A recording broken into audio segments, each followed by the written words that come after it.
I'm Mara, 32, and the eye roll hit me before the gavel did.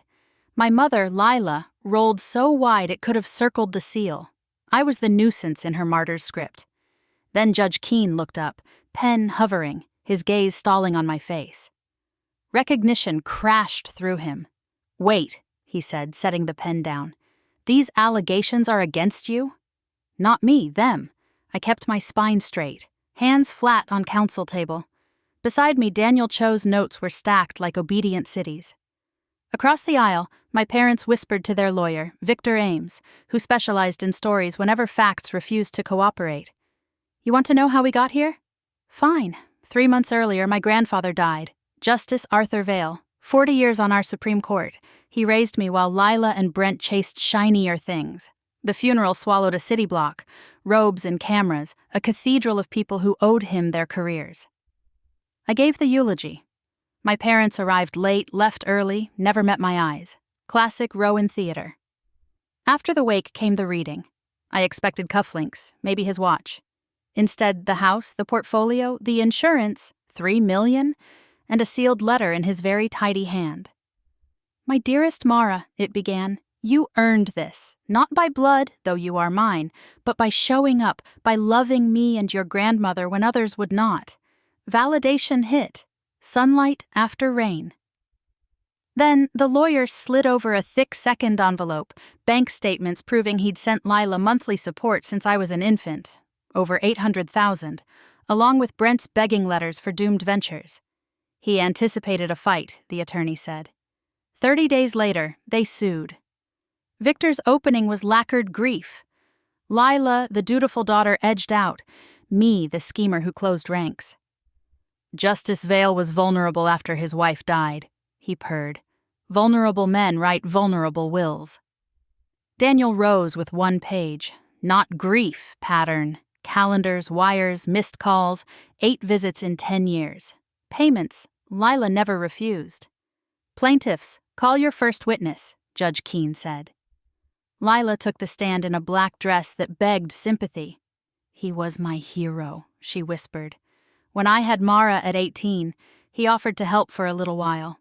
Then they kept her." Kept. I let it lodge. Cross moved fast. "Mrs. Rowan, yes or no? You left your 3-month-old with your parents?" "Yes." "Your father sent you $3,000 a month for over 20 years?" "Yes." "In his last decade, you saw him 8 times?" A beat. "Yes." "And after he retired, and the extra checks stopped? How many visits in the next 3 years?" Silence. Brent tried swagger and found starch. He rambled about travel, a bar that failed, a training company with potential. Daniel lifted tax returns and 3 bankruptcies. "Name 1 school event you attended." Brent peered at the ceiling. "Graduation." A photograph filled the screen. My grandparents in the front row, the seat beside them empty. "No further questions," Daniel said. Victor offered a psychiatrist who'd never met my grandfather.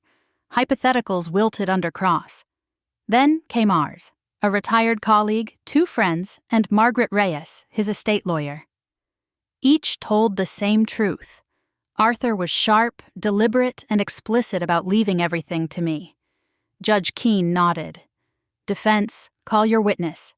"Miss Rowan," Daniel said. "Mara, please." I stood. I swore in and faced Victor. "You could have called more, visited more," he said. "I was a child. Calls and visits were their job." He floated isolation, ambition, inheritance. I answered with facts. Sunday dinners, medication lists Arthur asked me to keep, a will I never discussed. "He paid for your life," Victor pressed. "He also paid for theirs," I said, looking at Lila. "The difference is I showed up." Daniel rose last. "Mara, did you manipulate your grandfather?" "No, I loved him." Judge Keene read, then spoke. "The law requires capacity and no undue influence. Capacity is unquestioned. Influence is unsupported. What is supported, a tap on the ledgers, is a pattern. Plaintiffs, absent yet funded. Defendant, present and accountable. The will stands." He paused. "Fees to the defendant." Lila's breath hitched. Brent swore. The gavel fell. In the corridor, Lila reached for me. "Mara, please." I stepped back. My parents were Arthur and Evelyn Vale. They earned the words. She flinched. "I made mistakes. You made choices," I said, and walked away. I drove to the cemetery at dusk. The tulips I'd planted were red seals. I laid my palm on his name. "We won," I whispered. Wind moved through the oaks, a robe brushing stone. At home, I opened his letter. "You earned this." 3 words, a compass. I set scholarships in their names and left the house as it was on Sundays. Chessboard mid-game, kettle ready. Not a shrine, a promise. Next morning, I returned to work. Cases waited. People needed someone who shows up. I did what Arthur taught me. Tell the truth when hard, choose the right when it costs, and keep my word. That was the inheritance. The rest was paper.